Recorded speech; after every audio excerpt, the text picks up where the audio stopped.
Today's lecture is on bones. And of course, we know that bones are really important for us and they are part of our connective tissue. I know, weird. They're part of our connective tissue. So, as I was studying bones, I realized that a little refresher on connective tissue would be helpful. So, next slide here. When it comes to connective tissue, there's connective tissue proper and there's also the special connective tissue. And of course, bones are part of that special connective tissue. But let's dive a little bit deeper in here. First of all, there are four different types of connective tissue proper.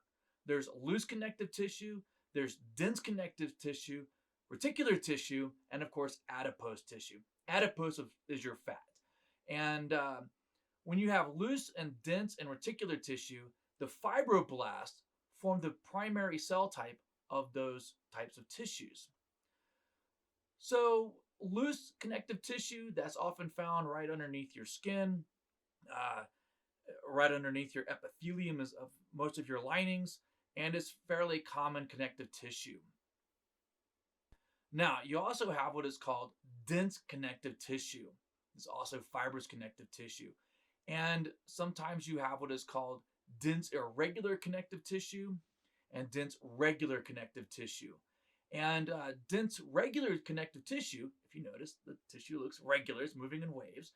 You find that in your tendons and in your ligaments. And those are very important structures and part of our skeletal system that allow us to move and hold us together. Because ligaments, of course, hold bones together, and tendons attach muscle to bone, which allows us to move. And then, of course, there's the dense regular or elastic connective tissue. And this elastic tissue, this is what you find in your arteries. So every time your heart beats, you can feel your pulse. You can go right here, feel your pulse.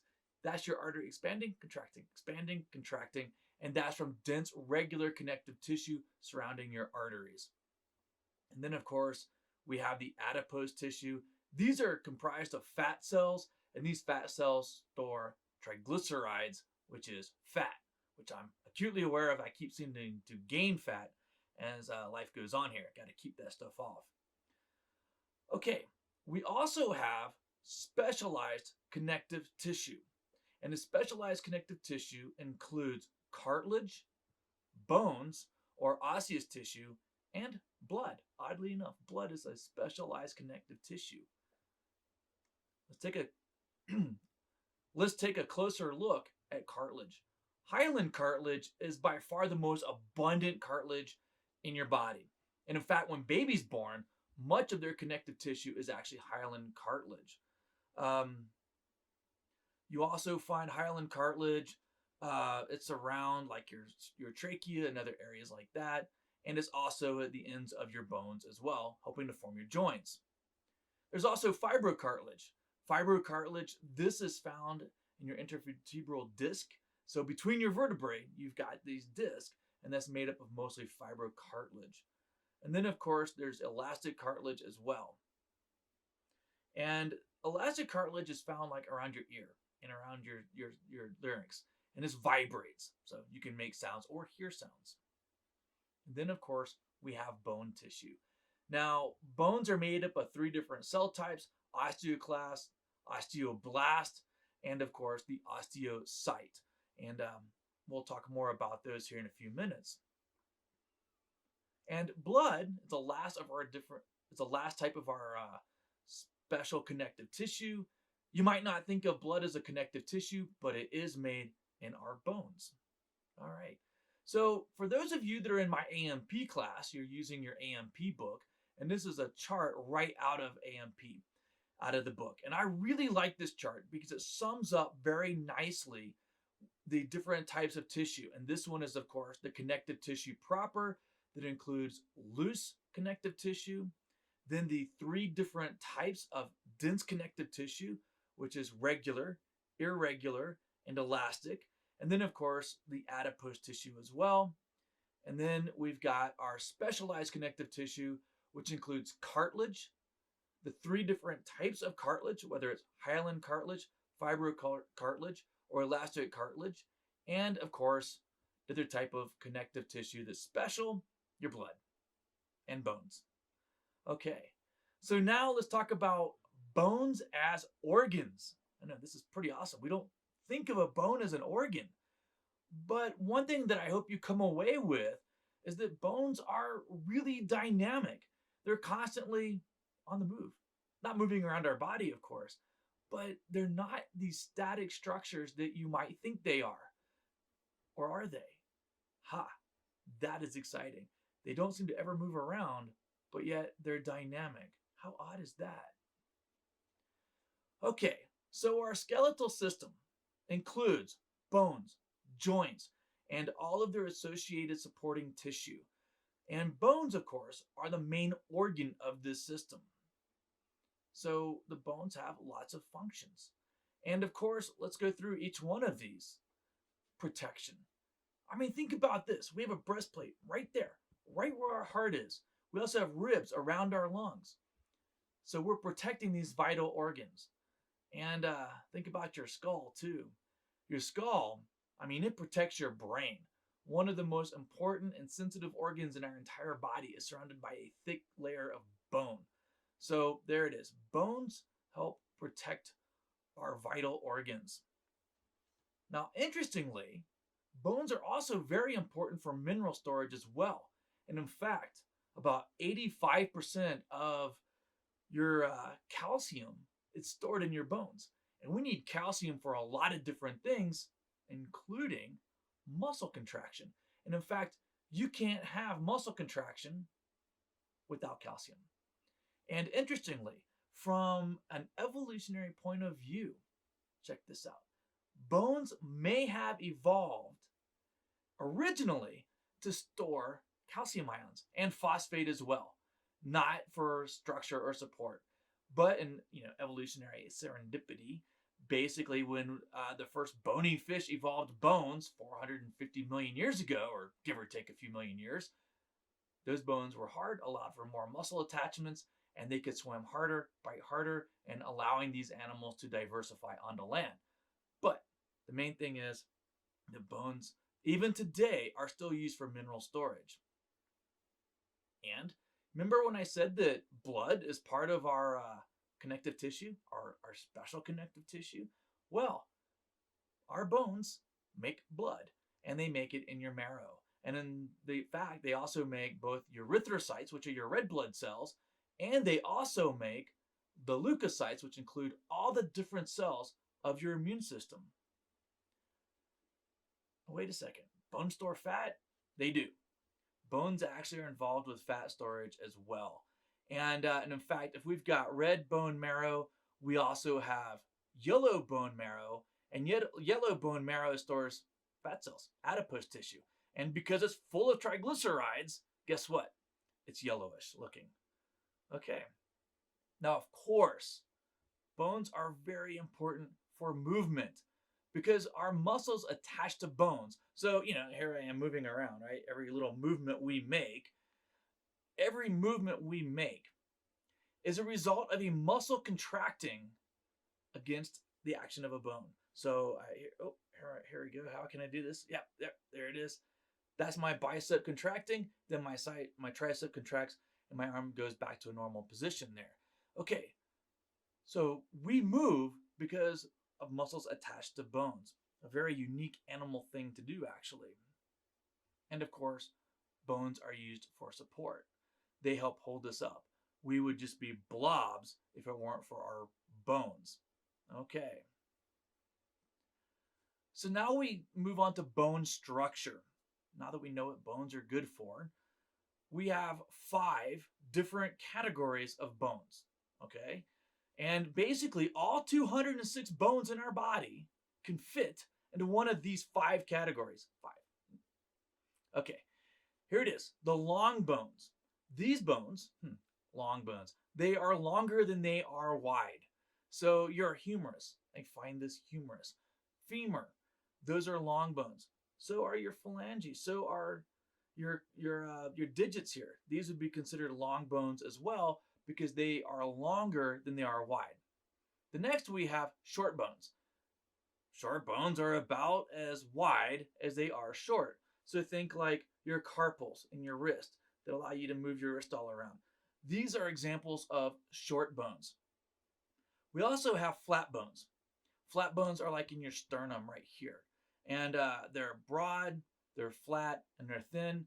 And so this is a good example of a flat bone. The next type is irregular bones. And one common type of irregular bone that you're familiar with are your vertebrae. They go all the way up and down your back. And then we also have a sesamoid bones, and these are things like your patella. And your patella is round and it's flat and it's within tendons. And that makes it really strong and resistant to a lot of stresses. Think about all the stresses your knee has, right? So by having a patella there surrounded in tendons makes it very strong. Okay, let's take a closer look at the structure of a long bone. Okay, these bones are longer than they are wide. Pretty straightforward. Now we've got to learn some different types of vocabulary words. Surrounding the outside of a bone is a membrane called the periosteum. Okay, perio just means around.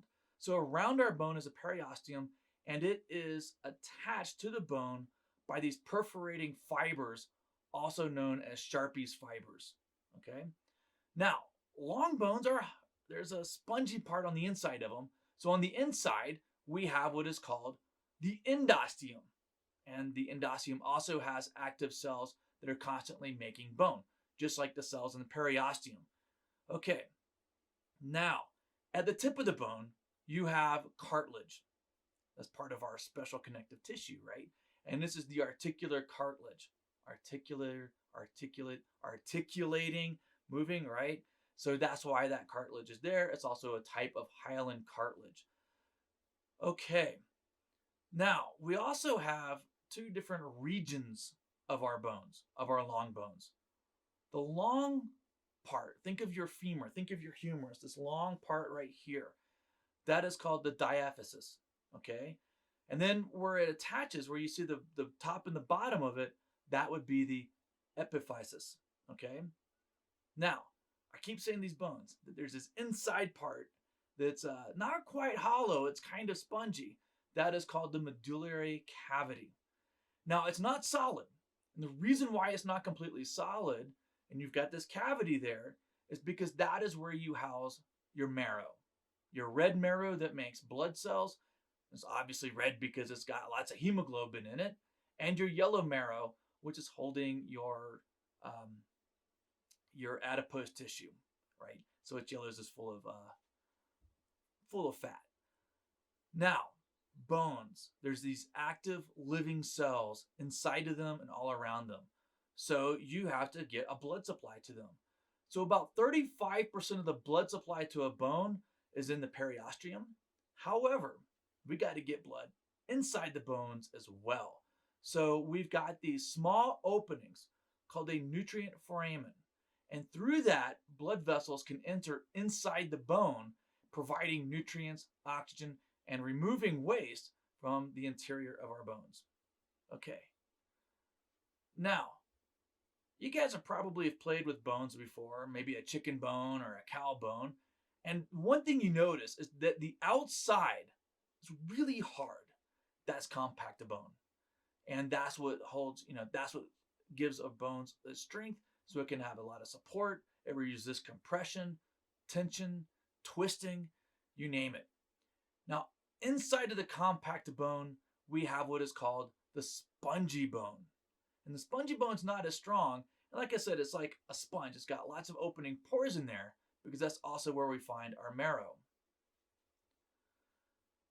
Now, in a flat bone or a short, irregular, and sesamoid bone, you've still got the periosteum, which is on the outside, and then you've got your spongy bone with bone marrow on the inside, okay?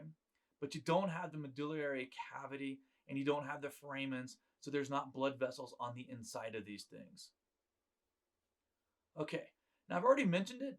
Blood supply to bones is very important. You've also got a nerve supply as well. And the reason why you've got such a strong supply or such a large supply of blood going to your bones is because these are active tissues. They're active organs.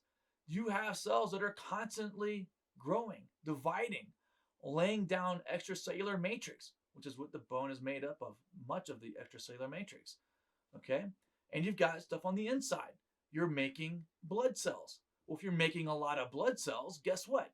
You need nutrients, energy, oxygen, and the ability to move away waste. So that's why there's a strong blood supply to the bones. Okay, now I've already talked about this. On the inside, areas that are reddish, that's your red bone marrow. That is where you are making red blood cells. And then the yellow bone marrow, that is where you are making adipose tissue. And that's, you have fat storage there. So if you're storing fat inside your bones, you can use that later for energy, especially when times are lean. Okay. Now let's take a look at the microscopic structure of bone tissue. So whenever we talk about bone, that's osseous tissue, okay? And the extracellular matrix, the ECM of bones, is unique. It's got both an inorganic matrix made up of calcium and phosphate, calcium carbonates, and we call that hydroxyapatite crystals. And these things are very, very strong. But to make them even stronger, there is also an organic matrix called the osteoid that holds that inorganic matrix in place. Okay? So let's take a closer look. The inorganic matrix, the hydroxyapatite crystals, you can see calcium, phosphate with some water, which forms bicarbonate. There's also potassium and magnesium in there as well.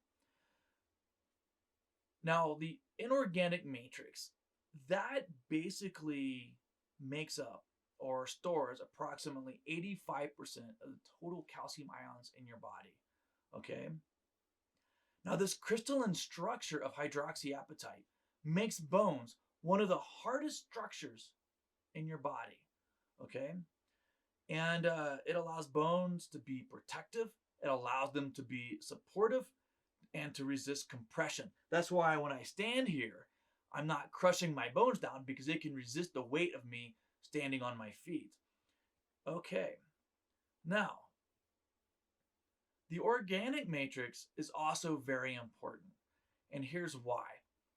I'll tell a little story. A few years ago, a friend of ours and we were out collecting fossils, mostly petrified wood. But at any rate, I came across the remains of a large mammal. And, well, it was mostly decomposed, but so I grabbed the skeleton of it, or at least grabbed a few of the vertebrae and brought them back home. And when I grabbed the vertebrae, I just kind of chunked them in the back of my truck, drove, miles down dirt roads and highways to come back home, and they were fine. Nothing happened to them. They were really strong because the animal had only died recently. So I put these vertebrae in my yard, and over a couple of years, they turned very white, of course, being sun bleached, and they also turned brittle, really brittle. What happened was that over those couple of years, the organic matrix was eroded. It had become decomposed either by action of the sun or by bacteria, and what was left was the hydroxyapatite crystals. So the bone was now brittle. So if I dropped it, it broke. Likewise, you also need the inorganic matrix as well, because let's say you were to take a bone and you dissolved all of the calcium carbonate out of it, all of the hydroxyapatite, and you were left only with the osteoid. It would be really rubbery and bendy. And if that was the case here, I wouldn't be able to stand on it because it couldn't support any type of compression, torsion, or anything like that. Okay. Now, this organic matrix, the osteoid, it is made of a lot of collagen. Now, collagen is a very strong protein. It's a part of the extracellular matrix. And these collagen fibers, they align themselves with this hydroxyapatite crystal. And that makes it really, really, really strong. And there's also other types of molecules in here, like the proteoglycans. Proteoglycans, what these things do is they're hydrophilic. So they actually bring water into the bone. I know we don't think of water in the bones, but water is actually really important. You see, water resists compression. You can't really press water down very well. So it's one of those things that helps these bones maintain support. All right. And of course, all of these different proteins, including the collagen, they are cross-linked, making them very, very, very strong. Okay. Now let's take a look at these bone cells. We've got three different types. We've got the osteoblasts, the osteocytes, and of course the osteoclasts. Now, one thing that I want you to really come away with, bone is a dynamic tissue. All right, it's not static. It's continually changing. Older bone is completely being broken down, and new bone, including the ECM, is being made all the time. Now, that's wild because when I think of my bones, my wrist never ever changes shape, right? It stays the same throughout my entire adult life. It's been the same size since I was probably 16 years old. It hasn't changed in 30 years, size at all. So even though it's constantly turning over the bone, it remains the same. So it's maintaining that information of keeping the bone exactly the way it was. Okay, so wow, that's pretty cool, isn't it? Bone, even though it's dynamic, it can also maintain itself for decades. Now, these osteoblasts, remember, blast. When we have an osteoblast, these cells are active. They are laying down extracellular matrix, the ECM. They're basically creating bone. They are dividing. Now, eventually, osteoblasts will age, and they'll be stuck inside the bone, inside of a lacuna, and they become an osteocyte. Now, osteocytes, they are still metabolically active. If you're metabolically active, you're still alive, and they're helping to maintain part of the ECM and probably monitoring it, because if it becomes damaged or if you start to exercise, then it might recruit osteoblasts to help either repair or improve the extracellular matrix of the bone. Then you have the osteoclasts. These are just as important as the osteoblasts. If the osteoblasts are the cells that are constantly making the extracellular matrix, then guess what? The osteoclasts are breaking it down. So here's an osteoblast. They actually derive from an osteogenic stem cell. Now remember, stem cells are cells that aren't differentiated. Remember this. We have over 200 different types of cells in our body. 200. 200. It's a lot, right? Okay. They are genetically identical to each other. However, what makes an osteocyte different from an osteoclast or a nerve cell or a muscle cell or a skin cell is the different types of genes they express. So if I've got an osteogenic stem cell, it divides, then it receives these chemical signals based on its environment, and it starts to express the genes that make it into an osteoblast. And like I said, these things are responsible for bone deposition. So they're really active cells. They need lots of nutrients constantly, and they will excrete that extracellular matrix outside of them.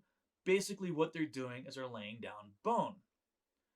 Okay, now eventually, if you're laying down bone and you're creating this extracellular matrix around you, well, eventually, you got to stop, right?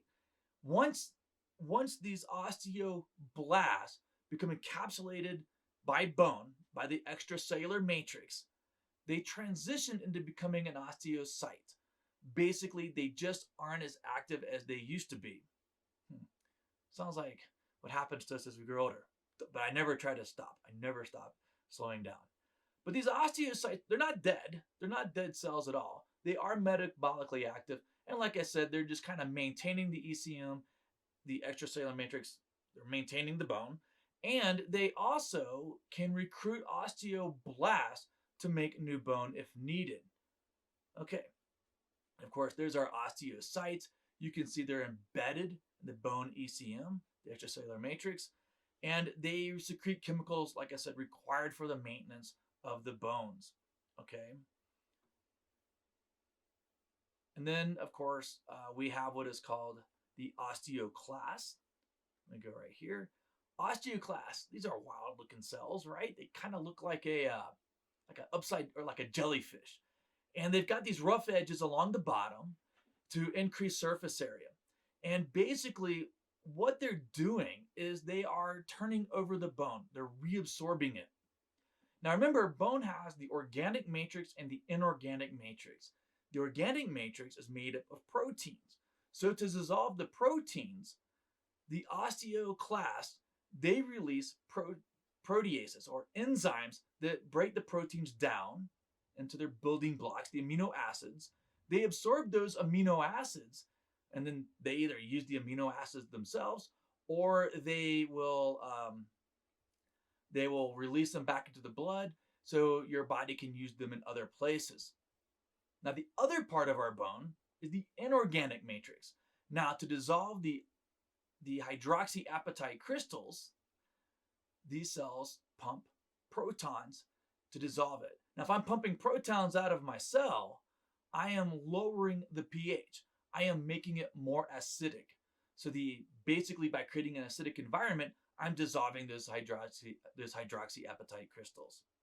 Okay, so those are the bone cells: osteoblast, osteocytes, and osteoclasts. Now let's look at the histology of bone. And let's start by looking at compact versus spongy bone. This is pretty cool stuff here, because now we're going to learn about the actual structure at the tissue level of what bones look like now that we've done the actual cells. So remember, bones they're continually exposed to a lot of stress. I mean, just standing here right now, I'm putting about 180 pounds of pressure, well, probably more like 90 on each of my foot, right? So those bones have to be able to withstand that type of compression. And when you run, exercise, you put even more stress on your bones. And that's a good thing, because when you exercise, you actually increase the bone density and make them stronger and healthier. Okay, so if you look at this structure of a bone, we're going to start with the compact bone. So if you've ever played with bones, you realize the outside is really hard and is often fairly smooth. So the first thing you're going to notice is you might notice those little blue and red arteries and veins. That's the inside of a structure called an osteon. So look at those little blue and red centers, and you see those circles around it. I don't like the analogy of tree rings because it's not quite a tree ring, but similar. Okay, so you've got these round circles, and you see these structures of these concentric circles. That structure is called an osteon. Okay, now let's take a closer look at this osteon. Okay, the central canal, that's where the blood vessels are, and that's also where a nerve is located as well. Okay, and that supplies nutrients and it supplies oxygen and nutrients to the bone, or to the osteon itself, and it also takes away waste as well. Now, osteocytes, which are these older cells, they are found inside of the osteon, and they are found specifically in these small openings called a lacuna. Okay, small little cavities. And these cavities reside within what's called the lamella, okay? And all of this is filled with extracellular fluid, which includes water, which helps them resist compression. Okay, now, as we look at this osteon structure, we also have the small passageways between the cells called the canals, or I stumble over this all the time. It's called canaliculi. Canals. I don't know why. I just have a hard time pronouncing that, and hopefully you don't. Okay, now what these do is these are basically little extensions throughout the osteons. They're networks. they allow the osteocytes to communicate with each other. And the osteocytes, the membranes will actually come together and they'll touch. And where those membranes are touching, there are gap junctions. And if you remember, gap junctions are little protein channels that are between the membranes of two cells that allow the cytoplasm to move back and forth. Okay. And because the cytoplasm is connected between these cells, those cells can communicate with each other. Okay. All right. Now, we also remember these osteons that are made of this lamella. Okay. And what happens is these osteons are not permanent structures of your bone. As I said, bones are dynamic structures. So the osteoclasts, those are the cells that dissolve bone, they reabsorb it. They do dissolve it. They break down the proteins and dissolve the hydroxyapatite crystals, the resorption of the bone. They don't take an osteon down at once. So you end up with what's called circumferential lamella and also interstitial lamella. The circumferential lamella are found on the outside, and between the osteons, you'll find bits of old osteon, and those are the interstitial lamella. Interstitial because they're in between the newer osteons, whereas circumferential, circumference, think outside of a circle, circumferential lamella, of course, are on the outside. Okay, so like I said, as we break down our osteons and rebuild them, there are bits and pieces of those old osteons left. Okay, so we also have, you've got all of these osteons, right? Okay, and in between them, you've got the canal that has basically an artery, a blood vessel, and blood vessels in there. Now, to connect the osteons, there's also what we call the perforating canals, or the Volkmann canals, and those run between the osteons.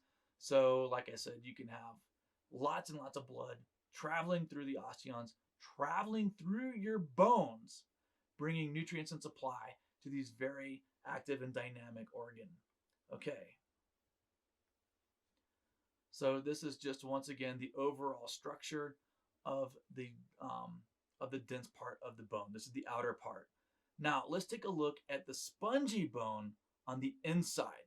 Okay, spongy because, well, it looks like a sponge, and instead of having osteons, you have something called a trabeculae.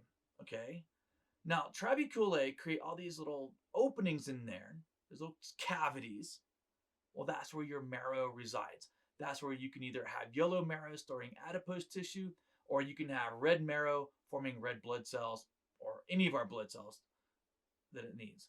Okay, now, even though the trabeculae don't have osteons, they have many of the same structures. Okay, first of all, they're all made by osteoblasts that are laying down extracellular matrix, and eventually they're trapped, right, into these little openings called the lacunae. So you have osteocytes in the lacunae of a trabeculae. Okay, you also have the canals, the caniculi, that connect the lacunae, that allow the osteocytes to connect to each other, and that way these osteocytes, those older bone cells, they can communicate with each other. Okay, and like I said, they communicate with each other so they can maintain the bone structure, they can maintain the ECM, and they can also recruit osteoblasts if they need to. Okay, all right. And of course, they also have the lamellae, which are those like concentric circles inside there as well, but slightly different from an osteon. And you'll notice that there's no central canal in the trabeculae as well. Okay, so I'm going to stop here, and then on my next lecture, I will continue with bone formation and ossification, which is pretty exciting stuff. So until next time, stay curious.